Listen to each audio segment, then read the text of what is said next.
Sabi nila ay tanga ko. Dahil sa edad ko na 26, ay isang 45 years old na byuda pa raw ang pinakasalan ko. Bukod pa ron, ay mayroon ng anak ang napangasawa ko. Isang 18 years old na dalaga.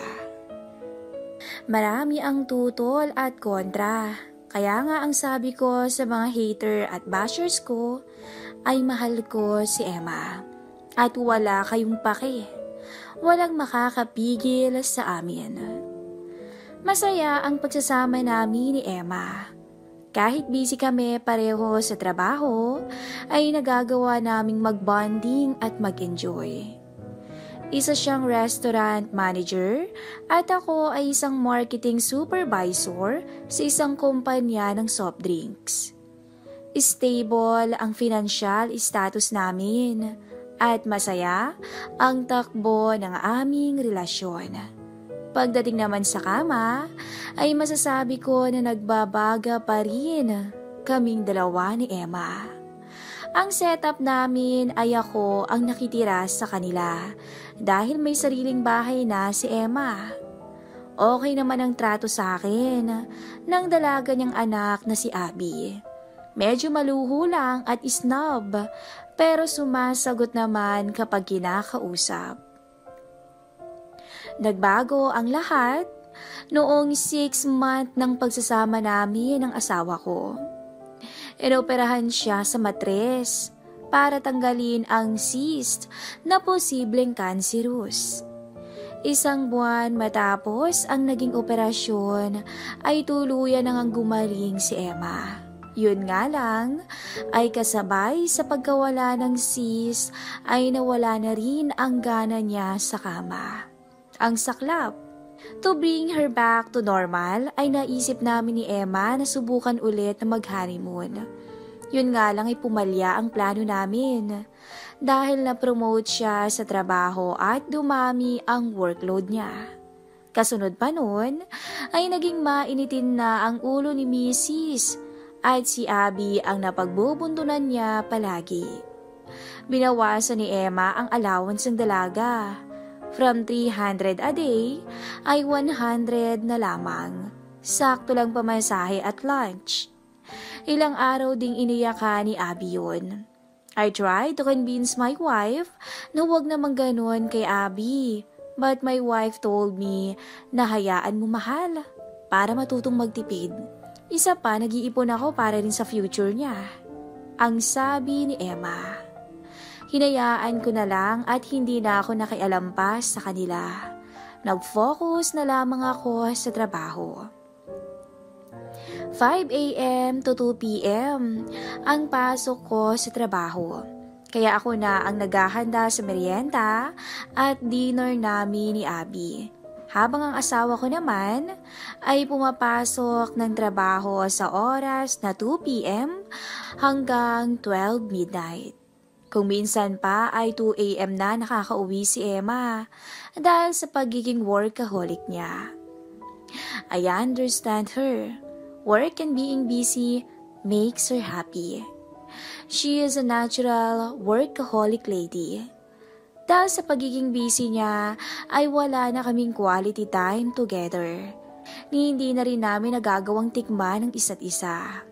One afternoon, habang nasa sala ako at nanunood ng TV, ay biglang sumagi sa isip ko ang mga nakakauhaw na sandali namin ni Emma sa higaan. Mahigit 3 buwan ko na ring tinitiis ang pagsusumikap mag-isa sa CR o di kaya sa kwarto namin. Of course, syempre, gusto ko rin naman yung totoo. Para pansamantalang matugunan ang pangailangan ko bilang lalaki at malibang na rin ay naisip kong kumuha muna ng personal service provider o kaya ay pumunta muna sa suking spa na may kasamang extra service. Sa halagang 3,000 ay may artistahing chicks ka nang matitikman. Okay, it's decided. Nagpunta ako sa isang website para pumili ng available service provider. Habang busy ako sa pagpili, ay bigla namang lumabas ng kwarto si Abby. Ibang-iba ang dating niya. Suot ang spandex at white spaghetti. Medyo payat si Abby. May taas na 5'2" at mahaba ang buhok. Hindi kalusugan ang harapan niya, ngunit bawing-bawi sa face value. Angelic and innocent ang mukha niya, but her eyes, smile, and voice possess a pilyap factor. Para bang nasa loob ang kulo, ganun. That moment ay na-appreciate ko ang ganda ni Abby. Kung dati ay isang bratty at spoiled na babae ang tingin ko sa kanya, ngayon naman ay natatakam na ako sa kanya. Lumapit sa akin si Abby at naupo sa tabi ko. "Tito, treat mo naman ako." Lambing sa akin ni Abby, ni kinagulat ko ng husto. Talagang amoy ko ang fresh na bango ni Abby. Nakakaakit. At tinablan talaga ako doon.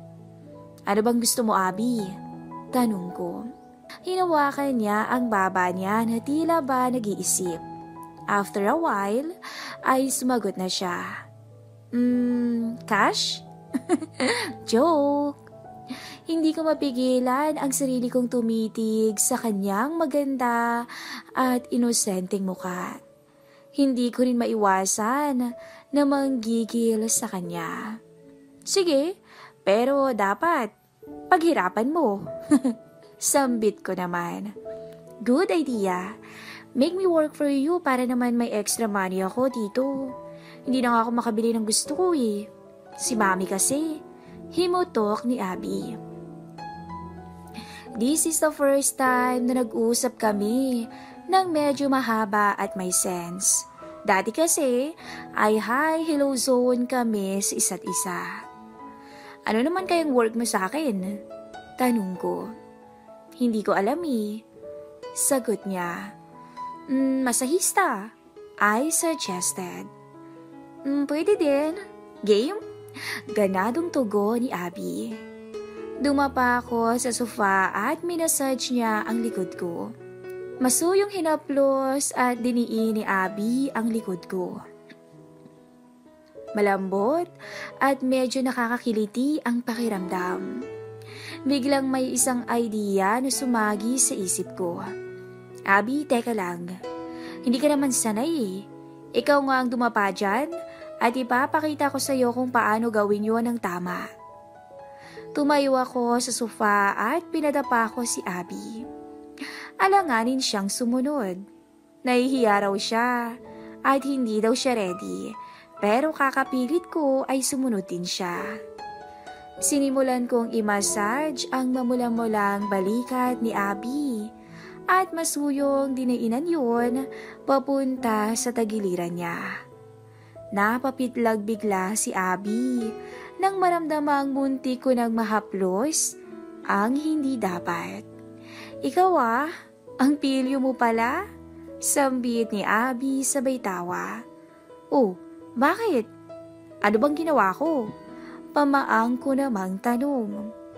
Hindi sumagot si Abby, kaya tinuloy ko na lang. Out of the blue, ay bigla kong naitanong na, "May boyfriend ka na?" "Dati po, pero ngayon wala na." "Why?" "Curious lang ako." Okay. Nag-e-enjoy pa ako kay Abby nang bigla siyang tumayo. Nagulat naman ako at nadismaya. Asa na yung treat mo?" ang sabi niya. Napangiti ako habang kumukuha ng pera sa wallet. Mukhang magiging magkasundo kami ng stepdaughter kong si Abby. Isang hapon, makulimlim ang langit at malamig ang panahon. Mukhang pumasok na talaga ang tag-ulan. Dahil malamig ay sopas ang naisip kong iluto para sa hapunan. Habang nasa kusina ako at pinapakuluan ko ang manok, ay siya namang biglang dating ni Abby galing sa school. Lumapit siya sa akin at bumeso.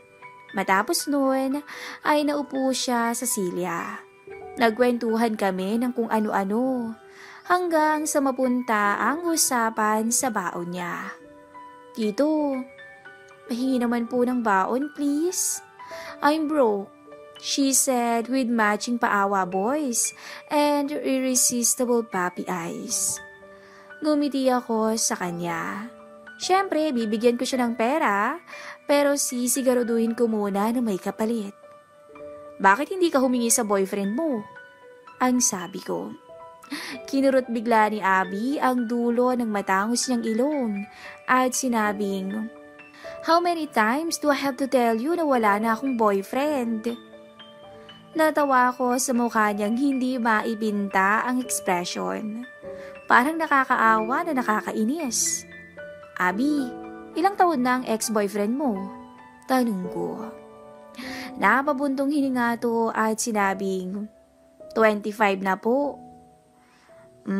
I'm pretty sure na siya din yung first time mo, I said. Nagulat si Abby. Tumingin sa sahig at tila nag-iisip ng sasabihin. Actually, tama ka. Si ex nga yung first ko. But please, huwag may sasabihin kay mama, lagot ako dun. I smiled at her, yung ngiti na may halong something. Kwento mo naman yung first mo, ang sabi ko. Namula ng husto ang pisngi ni Abby. Nakakahiya, she said. Kinulit ko pa si Abby hanggang sa tuluyan na rin siyang magkwento. Swimming ng barkada yon. Lasing kami pareho, kaya may nangyari sa amin ni ex sa vacant cottage. Promise wala akong na-feel cause I'm like, sobrang lasing talaga. Naibigay ko na lang yung iniingatan ko sa ex ko nang hindi ko namamalayan. Hindi ko alam kung matatawa ko sa teary-eyed niyang pagkukwento o dun mismo sa kwento niya. Nasaan na yung allowance ko? Tanong niya. Nagbigay naman ako ng 500. Tuwang-tuwa ang dalaga. Siguro iniisip niya na naisahan niya ako. Baka nga. Nagpatuloy ang ganito ang relasyon namin ni Abby.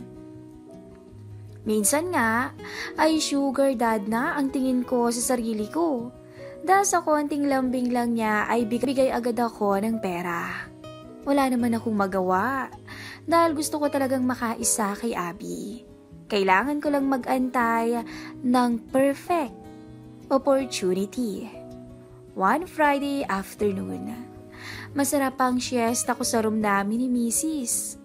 Malakas ang ulan at tila may bagyo na parating. Nagulat ako nang biglang pumasok si Abby sa kwarto. Nakasuot pa siya ng school uniform at medyo basa dahil siguro sa lakas ng ulan. Lumapit siya sa akin at naupo sa gilid ng higaan.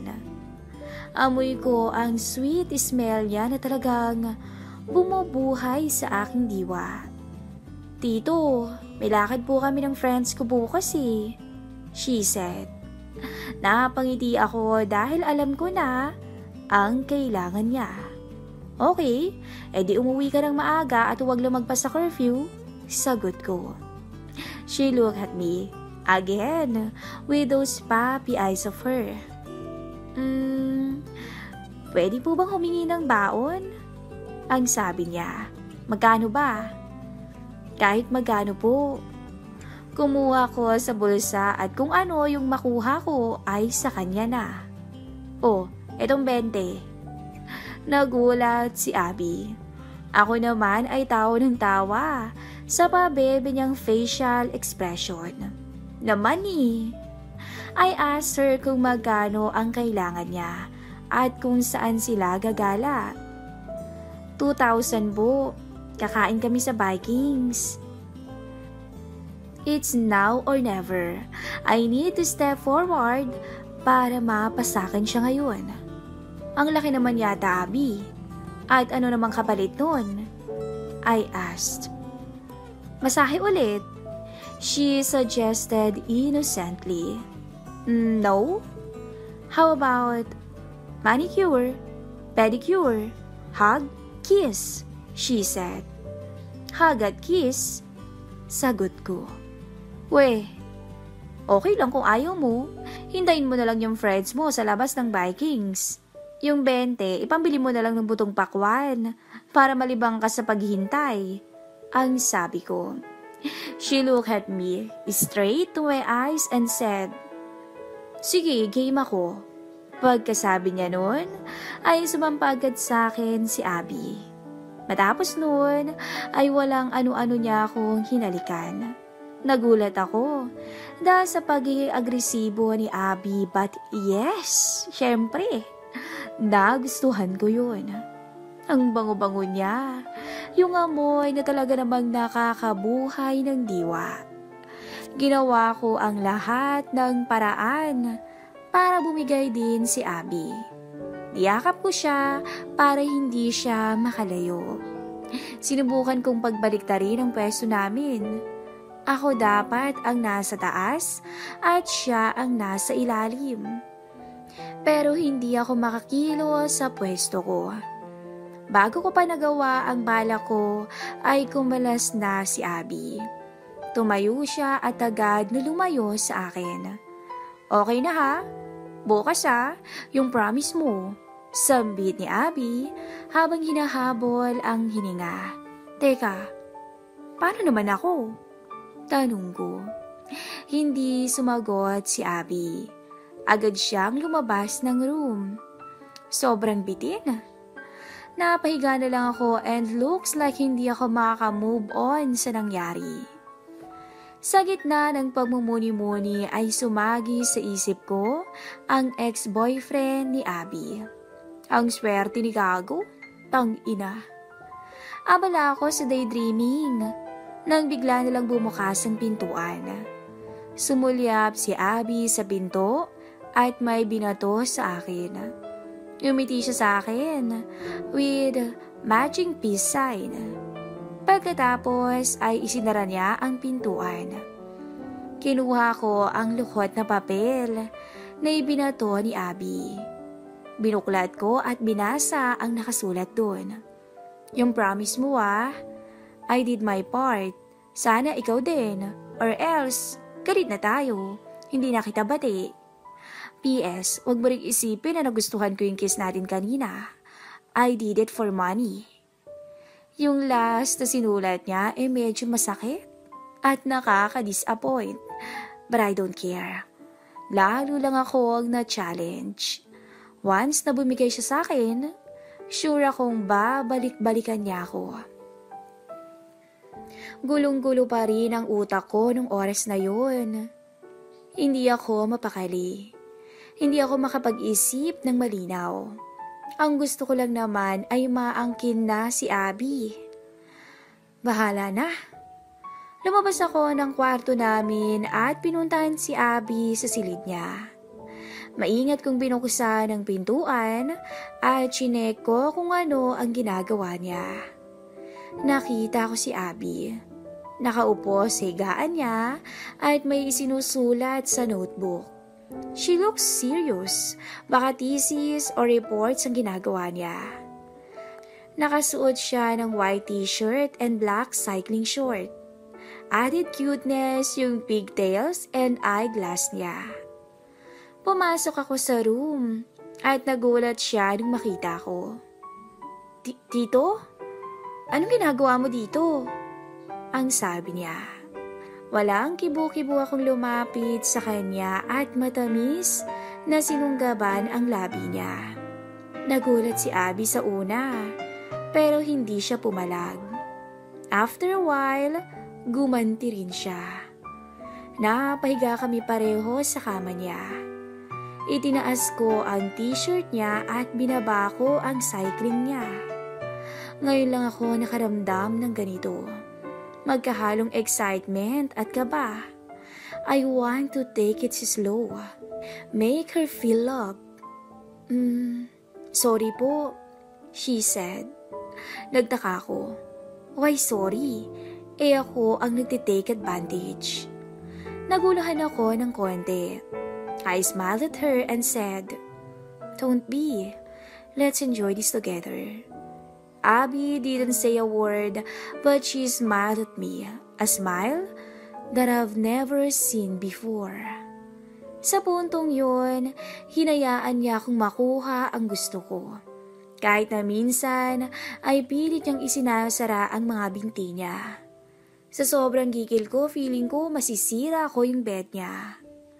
Napatakip na lang si Abby ng unan sa mukha at nanatiling tahimik at hinayaan lang ako na magpakasasa sa kanya. Ngunit namutla na lang ako sa natuklasan ko kalaunan. Namutla ako sa nakita ko. Abby? Anong ibig sabihin nito? Tanong ko at inalis ko ang unan sa mukha niya. At sa likod nun ay nakita ko ang pagtulo ng luha niya. Namumugto ang mga mata ni Abby. Her tears breaks me apart. Hindi ko maintindihan ang nararamdaman ko nung oras na yun. Nawala ako bigla sa sarili ko. Abby, I'm sorry. Akala ko, hindi ko alam. It's okay, Tito. Sorry, nagsinungaling ako. Ikaw yung first ko. Paikbing sagot ni Abby. Bakit sinabi mo na may experience ka na? Na may ex-boyfriend ka na? Please, Leo. Gusto ko munang mapag-isa. Ang sabi niya. Gusto ko mang i-comfort siya, pero wala akong nagawa. Kung hindi iwanan muna si Abby and give her the space she wants. Gulong-gulo at mabigat ang loob kong lumabas ng kwarto ni Abby. It's sudden pero nang nakita ko siyang umiyak, sobrang nag-guilty ako. Matapos ang nangyari sa amin ni Abby, ay hindi na ulit nagkaroon ng pagkakataon na makapag-usap pa kami. Tuwing susubukan ko na kausapin si Abby, ay mabilis siyang umiiwas. Kahit ang perang usapan namin na ibibigay ko sa kanya ay hindi na niya kinuha. Honestly, I never thought na yung sandaling aliw ay may mabigat palang kapalit. Ang matinding usig ng konsensya. God knows how I did my best to approach her, ask her forgiveness. Pero hindi na ako muling pinansin ni Abby. I totally understand her kahit na nagugulan ako sa inaasal niya. Ang daming tanong sa isip ko ang kailangan ng kasagutan. Kagaya ng, bakit siya nagpaubaya? Bakit siya nagsinungaling sa akin? Bakit niya ako iniiwasan? Bakit? Ang dami-daming bakit. Hanggang sa lumipas ang mahigit 1 buwan simula nung may nangyari sa amin ni Abby. Araw ng Biyernes, 3 p.m. Dahil maaga akong dumating sa bahay, ay naisipan kong i-check si Abby sa kwarto niya. Abby please, kausapin mo naman ako. Ang tawag ko sa kanya habang kumakatok. Makalipas ang 5 minuto, ay wala pa ring sumasagot, kaya naman nagdesisyon na akong buksan ang pintuan. Walang tao. Aalis na dapat ako, ngunit may isang bagay na umagaw ng atensyon ko. Kinabahan ako bigla. Hindi maaari ito. Agad akong lumabas ng room at pupunta sa silid namin ni Emma. Shit, nagka-leche-leche na talaga. Nagpalit ako ng damit at nahiga. Hindi ako makapag-isip ng mabuti. Nababalisa ako. Agad akong napatayo mula sa pagkakahiga nang marinig ko ang pagbukas ng pintuan sa sala. I'm sure it's Abby. Kakausapin ko siya. Kahit ano pa ang mangyari, aayusin namin ang lahat. Halos patakbo akong lumabas ng silid upang salubungin si Abby. Honestly, may takot sa loob ko, pero naniniwala ako na maayos din ang lahat. We'll just have to talk. Pagdating ko sa sala ay laking gulat ko nung maabutan ko si Abby na kasama si Emma. Masaya silang nagkukwentuhan. Dala ang mga pinamiling groceries at damit. Oh, mahal. Parang nakakita ka ng multo. Help us here. Ang dami naming dala oh. Sambit ni Emma. Biglang nawala ang masayang ngiti sa mukha ni Abby nung makita niya ako. Ni hindi siya makatingin sa akin ng diretsyo. Kinuha ko ang mga dala ni Emma at dinala sa kusina. Si Abby naman ay nagpaalam sa mami niya na lalabas lang sandali ng bahay. Talagang iniiwasan niya ako. Habang inaayos ko ang pinabili nilang groceries, ay nagpaalam si Emma na pupunta sa kwarto at magpapalit ng damit. Dahil hindi ako mapakali, ay inubos ko ang oras ko sa paglilinis ng bahay at pagluluto. Pasado 6:00 ay naihanda ko na ang hapunan namin. Dumating na rin si Abby. Wala akong idea kung saan siya pumunta. Ilang saglit pa ay lumabas na si Emma sa room. Ang kaninang masaya at masiglang mukha ni Emma ay napalitan ng mabalasik na ekspresyon. Matalim ang tingin niya at hindi maipinta ang mukha sa sobrang simangot. Kinabahan ako syempre, pero sanay na rin ako sa pagiging bipolar ni Emma. Sayang naman, dahil ngayon na nga lang ulit kami magkakasabay ng hapunan, ay bad trip pa siya. Nung makaupo kaming tatlo sa lamesa ay agad na nagsalita si Emma. Abby, magpaliwanag ka sa akin. Pakalmang sabi nito. Nagulat si Abby, pero agad na kumalma at inayos ang ngiti niya kahit na namumutla. Ma'am, what do you mean? Dumukot si Emma sa bulsa at laking gulat ko sa inilabas niya. Nung makita ni Abby ang inilabas ng mami niya, ay nagunahan sa pagbagsak ang mga luha niya. Look here, it's positive. Madami kang dapat ipaliwanag. Sambit ni Emma at inilagay sa lamesa ang pregnancy test kit. Huwag mong sabihin sa akin na hindi sa'yo to. Dahil nakita ko to sa bed mo. I just want to know kung sino ang ama ng baby mo para maayos natin ang lahat. Mahinahong sinabi ng asawa ko. Natigalgal si Abby habang ako naman ay nanginig ang kamay sa nerbiyos. Dapat kinuha ko na yung pregnancy test kit at hindi iniwang pakalat-kalat sa higaan ni Abby. Magsalita ka, Abby. Matigas na utos ni Emma. Sorry ma'am, hindi ko alam. Sagot ni Abby. Garalgal ang boses at walang patid ang patak ng luha. Napatid ang pasensya ni Emma. Tumayo siya at tumabi sa anak. What do you mean na hindi mo alam? Lasing ako, mami. Hindi ko alam kung sino sa kanila. Isang malakas na sampal ang dumapo sa kaliwang pisngi ni Abby. Kasunod nun ay walang patid na masasakit na salita ang harap-harapang ipinakain ni Emma sa anak niya. Nanatili akong nakatingin sa malayo. Alam kong nagsisinungaling lang si Abby para pagtakpan ako at para hindi masaktan ang feeling ng mami niya. Pinag-aral kita. Binigay ko lahat ng gusto mo. Tapos uunahin mo lang yung landi. Sigaw ni Emma. Mistulang pipi si Abby. Tiniis ang lahat ng emosyonal at pisikal na sakit. Lalong nadurog ang puso ko. Kasalanan ko ang lahat ng to.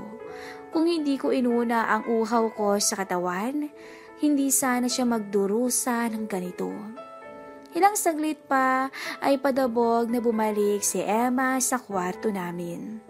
Naiwan kami ni Abby sa lamesa. Abby, sambit ko. Tumingin siya sa akin at umiti. Why is he smiling at me? Lalo lang akong nagigilty. Bago pa ako makapagsalita ulit, ay tumakbo na siya pabalik sa kwarto niya.